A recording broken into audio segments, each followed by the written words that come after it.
Hello, Raptors fans, and welcome back to Raptors Report. I'm your host, Julian, and today we're going to be talking about the Toronto Raptors game against the Washington Wizards. But before we do that, I want to talk about the two biggest problems that I see with the Toronto Raptors. And these two problems are a little contradictory. You don't see it very often in the NBA. And of course, what I'm referring to is that the Toronto Raptors are too small, and yet paradoxically, they're also not skilled enough. Usually, the larger team is the one that is less skilled. The smaller team is the one that has the more skill, but the Toronto Raptors have kind of been failing at both of those things. So let's talk about problem number one, which is that they are too small. Without Jakob Poeltl in the lineup, the Toronto Raptors are a lot smaller than most teams. Power forwards are forced to play at center. Shooting guards and small forwards are forced to play at power forward, and we're starting to see a lot more of the dual point guard lineup with Immanuel Quickley and Jamal Shead playing at the same time. The Toronto Raptors are just a lot smaller than most of the teams that they're running into. And when you're smaller than the other team, you run into big problems, no pun intended. You'll struggle to get rebounds. There will be a lot more defensive mismatches where you're forced to guard players who are bigger than you.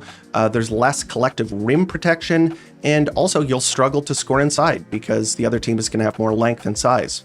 Most of the time, you make up for that by being the more skilled team, the team that can shoot better, the team that can handle the ball better, the team with more creation. And that leads to problem number two. The Toronto Raptors somehow do not have enough creation, they don't have enough ball handling, and they aren't a very good three-point shooting team. So other than Sandro Mamukelashvili, they don't have a high-volume three-point shooter that with a better-than-average three-point shot. That's just a fact. Sandro is making 42% around of his three-point makes on 3.5 attempts per game. So even he is not reaching the highest high in terms of volume, but, you know, he is probably the Toronto Raptors' most consistent shooter at this point. On top of that, the Toronto Raptors do not have enough ball handling or creation. That's just a fact of the matter. At every position, I would say, maybe other than power forward with Scotty Barnes, the Toronto Raptors are below average in terms of ball handling. They just simply do not have guys who can break guys down off of the dribble, especially in terms of the wing. So a lot of the reserve players, a lot of the wings on the team simply cannot handle the ball well guarded. They cannot break anyone down off of the dribble. Players like Grady Dick, Jacoby Walter, Ochai Agbaji, Colin Murray-Boyles, Jamison Battle, none of those guys can attack a setup defense with the ball in their hands. They can often, dribble the ball when they have an advantage, maybe in transition, that kind of thing. But in terms of attacking a setup defense, they are a worse than average team. The one player really who is a very good ball handler and dribbler and playmaker is Jamal Shead. But unfortunately, he is a poor scorer and a poor shooter.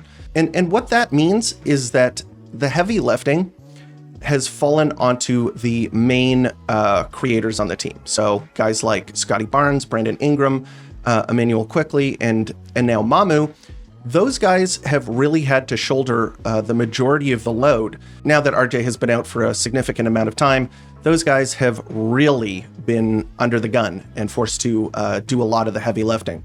Due to the increased pressure, the amount of reps that they need to take, the defensive scrutiny that they're under, they have all suffered in terms of efficiency. Maybe not Mamu, but everybody else. So the Toronto Raptors are in the unenviable position of both being the smaller team on most nights and perplexingly also the less skilled team. Now, the teams that they've managed to beat over the past couple of weeks, the Miami Heat twice and the Bucks once, are both smaller teams outside of the center position. So the Heat and the Bucks both run a lot of guards and wings playing up positions. So the Toronto Raptors are actually bigger than them in the middle. So maybe not at the center position, but at the 2, at the 3, at the 4, they are actually the larger team than both the Bucks and the Heat. And that kind of showed up. That was one of the reasons that they were able to beat those teams, because it helped mitigate that weakness of theirs of being the smaller team. They were able to out-rebound both of those teams in those 3 matchups, which is something that they have not been able to do against most of the other teams. They were also bigger than them when going to the basket. Scotty Barnes had a number of big nights against the Miami Heat because they lack a player with the foot speed and the size to guard him. Also, ditto for the Bucks. He was able to pop off against both of those teams. Brandon Ingram also was able to shoot over many of the defenders that were guarding him. It was just a positive matchup, just pretty much because of the size differential between the two teams. And in both of those matchups, they won the rebounding battle. Now, let's talk about the teams that they faced where they lost. So against the Celtics, against the Wizards, the Nets, the Knicks, the Raptors are considerably smaller than them in almost every position. And they got absolutely wrecked on the boards, losing the rebounding battle by an average of over 10 rebounds per game in those games. And that's really just the tip of the iceberg. I mean, rebounding is the stat that is like the most apparent, but they also lost in the other factors that I discussed at the beginning of the video, like matchups where they were outsized on defense, a lot of drives going into the paint just because they were the smaller team. They were able to be bullied by bigger players. There was not as much rim protection once they got into the paint because they don't have a center. And they also really struggled to score inside against the size of those teams.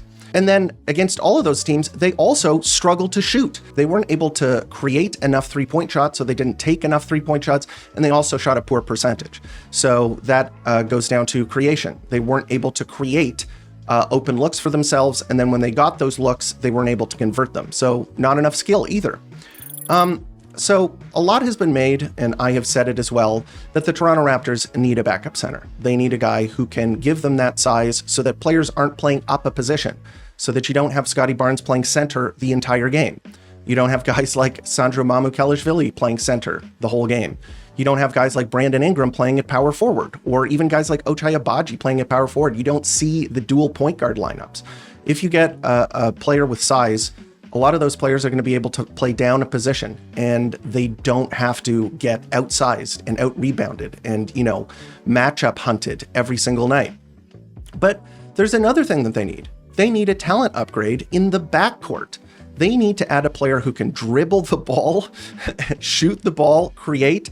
They kind of need a sixth man type, like a player who is, one of those guys who can actually dribble, shoot, pass, do the things that is needed off of the bench.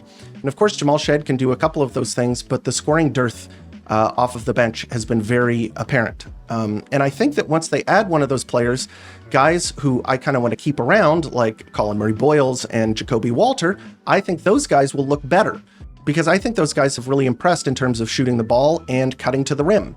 And those opportunities aren't there when the primary creation isn't available. There isn't a guy breaking the defense down to draw the defensive attention that is going to open up those shots, is going to open up those cuts to the basket, where I think those players can really shine. So I think that that is another element that they're going to need, especially if RJ Barrett remains injured.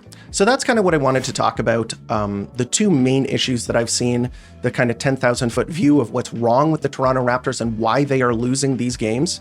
The issue where they are both too small and also underskilled at most of their positions. Not a place that you want to be. In any case, we will talk about the Washington Wizards game, and it was a very ugly game. We're going to get into the player spotlights, talk about some of the players who played well, some of the players who did not play well. So let's get into that.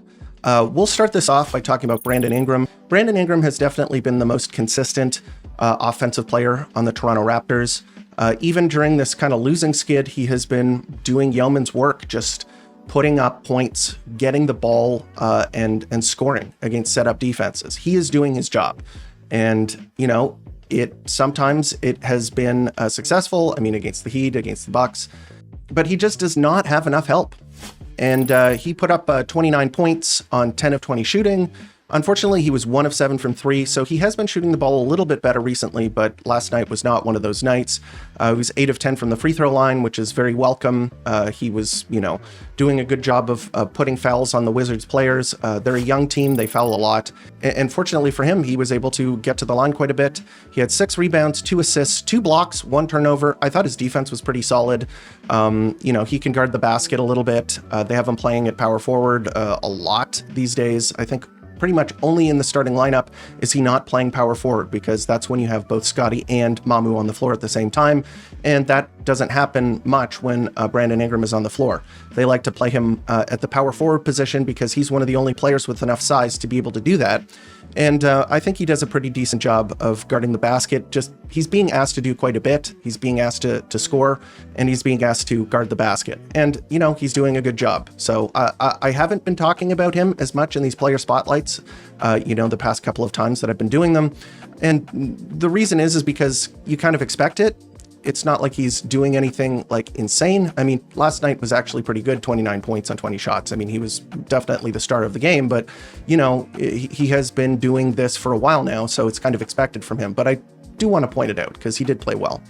Next up, we'll talk about Emmanuel quickly. And I want to talk about him because he was the second leading scorer in this game, but there was a lot to complain about. So he had 25 points on a really efficient shooting. So 25 points on 13 shots. He was 4 of 4 from 3, and he was 9 of 9 from the free throw line. So it's hard to get much more efficient than that.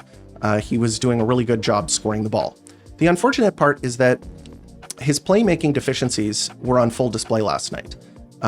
He has a difficult time reading the game.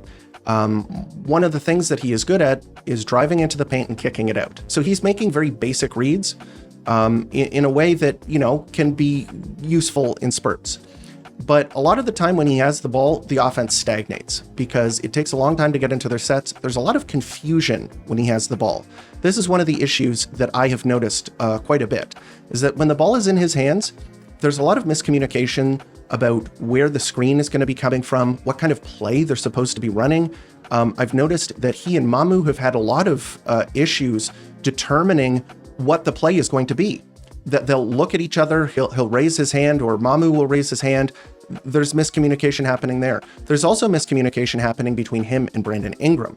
So, like, who is supposed to be taking the shot? Who is supposed to be having the ball in different circumstances? It seems like he is the nexus of that confusion because you don't see it a lot with the other players. And I understand that he is the main ball handler. He is the point guard on the team, but I really want to see him handling the ball a lot less. I want to see him being the finisher, kind of the hammer that does the shooting, the guy that is able to catch the ball on the move and drive inside for a floater. I don't want to see him pounding the ball at the top of the arc or trying to make something happen out of nothing, because I just don't think that he has the vision that a lead ball handler needs, which is really unfortunate. I was hoping for more from him in that regard. It really looks like he is struggling to read the defense when he has the ball in his hands, and his scoring output is direly needed on this team. He is one of the best shooters on the team, even though he has struggled at times this season. Last night was not one of those nights. He was actually very good shooting the ball. But the reason that it looked a lot better when RJ Barrett was in the lineup was because the ball was spread out a little bit more. RJ Barrett is a better, just sort of natural passer than Emmanuel Quickley. He makes better decisions with the ball in his hands. Then you have Scotty Barnes, and he has really good vision. In fact, he was very good in terms of passing last night. Not in a lot of other areas, but his passing was good last night. You've got a lot of players on the team who can make plays. When you take out a player like RJ Barrett, the ball is in the hands of Emmanuel Quickley a lot more. And as a result, I think that that plays to his weaknesses, that he isn't very good at playmaking.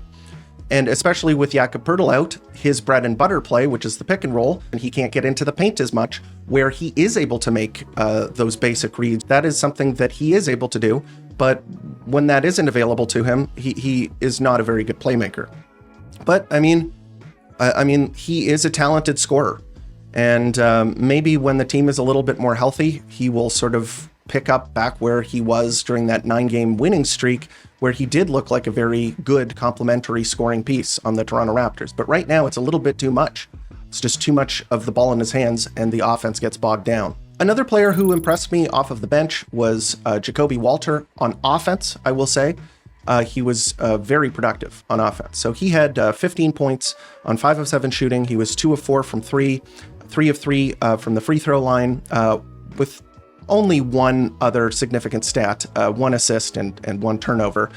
But his job is kind of to be a play finisher, shoot the ball, and he had a couple of nice drives in this game. A lot of right-handed drives going to the rim. The Wizards are not a very good defensive team. Alex Sarr is a good defender, but outside of that, they don't have a ton of defense. And, Jacoby Walter was able to get inside and score a couple of times. He was able to shoot open shots and make a good percentage of them. I thought that he had a very positive game on the offensive end. Unfortunately, on defense, he's just not strong enough at this point. He was able to force a backcourt violation with his energy and disruptiveness, but he was picked on a lot. He was tasked with guarding Keyshawn George a couple of times, and Keyshawn George is just a much larger and stronger player than him, and he really struggled to guard Keyshawn George. And he struggled in a lot of different matchups where he was outsized, and a lot of players were just kind of going through him to the basket. And this has been a major issue for him this season, is that he looks a lot smaller than the other players on the court, and he is not strong enough to prevent them from going to the basket. Which is a shame because he has good foot speed, he has good anticipation, he has good instincts and intelligence of where to be on the floor. But unfortunately, that all goes to naught if you just cannot sort of slow your man, push them away from the basket, put up a bulwark where they can't go to the rim. He simply just needs to get stronger, get a better base, get a better core strength. Like sort of be able to just kind of like withstand the bumps from the offensive player going to the rim. And I think that it would help his finishing too. He really needs to work on his core strength and get it up to the level where he is able to guard players like Keyshawn George, which I think he could do if he was stronger. And there were a couple of other middling, not very good performances, but one guy really stuck out. And I think it might just kind of be curtains for this guy as an NBA player, and that was Jonathan Mobo. Jonathan Mobo had pretty much zeros across the board, 0 shot attempts, 0 rebounds, 0 assists, 1 steal, 0 blocks, 0 turnovers, which is surprising. I thought he actually turned the ball over a couple of times last night where the ball just kind of slipped out of his grasp, went through his hands, he bobbled it went all over the place. He just does not look like an NBA player. He's too small.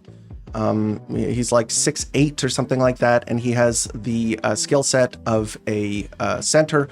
But unfortunately, he can't score inside, and the rebounding isn't very good, and his hands are quite poor. He just doesn't look like he has it. So, get better soon, Colin Murray-Boyles. He was one of the, standout players in the game against the Heat, and he was sorely missed in this game because, his 10 of his minutes that would have gone to him went instead to Jonathan Mobo, and he did not produce anything. In any case, this was one of the worst games of the season.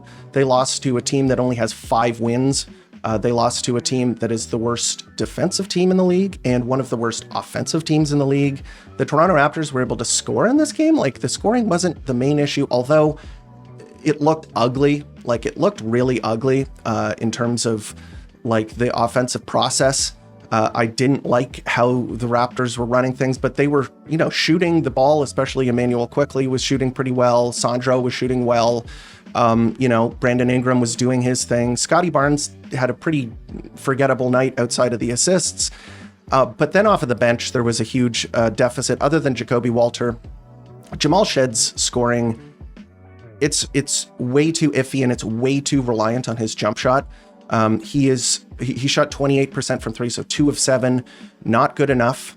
And then Grady Dick, the guy can't find the bottom of the basket. I don't even think he's moving badly. He had an okay floor game, 4 rebounds, 3 assists, a steal, a block, no turnovers, but he can't shoot. He cannot shoot. Even his little mid-range game that was so good for him last season, he was stepping inside the arc and pulling up and missing. It's just miss. There was just not enough production off of the bench, and the defense was garbage all night long. And especially in transition, oh my goodness, the Wizards were running wild on the Raptors. They getting out in transition. The Raptors weren't making enough plays in order to get back and stop the ball or getting set up. The secondary break where maybe the original fast break was stopped, but then there are mismatches all over the place because the other team isn't fully set up. The Raptors lost a lot of possessions like that as well, where they weren't fully set up after the original fast break, and then the Wizards were able to score there. There was poor recognition on shooters. People weren't Xing out and getting to the spots that they should have. It was a disaster on defense. They were getting back cut. They almost did nothing right on the defensive end. So they lost to the worst team in the league. And it looked really ugly. Now, they're going to be playing the Golden State Warriors on Sunday at 3:30. And the Golden State Warriors are also a middling team, but I have a little bit more hope against the Warriors for one of the reasons that I talked about earlier in the first part of this video, where I discussed how they were able to beat teams that are smaller than them. And the Warriors are actually a pretty small team. They start Steph Curry, they start Jimmy Butler, Podziemski, Draymond Green, and Moses Moody. And Quentin Post as well. Quentin Post has started a bunch of their games because they desperately need size. It has been a struggle for the Golden State Warriors just because they are a much smaller team than most of the other teams. So maybe the Toronto Raptors will be able to outsize them and look good in that respect, because I don't think they're going to be able to outskill a team with Steph Curry and Jimmy Butler. That's going to be pretty tough, but maybe they'll win the size battle, kind of like they did against the Heat and the Bucks. So that'll be an interesting one to watch. That'll be on Sunday at 3:30. Hopefully they're able to pick up the win there. In any case, that is the video. Thank you for tuning in. Please leave a like and subscribe if you haven't already. That really helps the algorithm know that this is content that other Raptors fans would like to watch. Also, join the Discord. We got a lot of cool Raptors fans there talking Raptors ball, talking NBA. Also, join us on the podcast every Monday night, unless there's a game, in which case we'll move it back a day. But we are also on Spotify, so if you like to get podcasts from there, just look for Raptors Report. And as always, thank you for tuning in to Raptors Report, your source for in-depth Raptors content.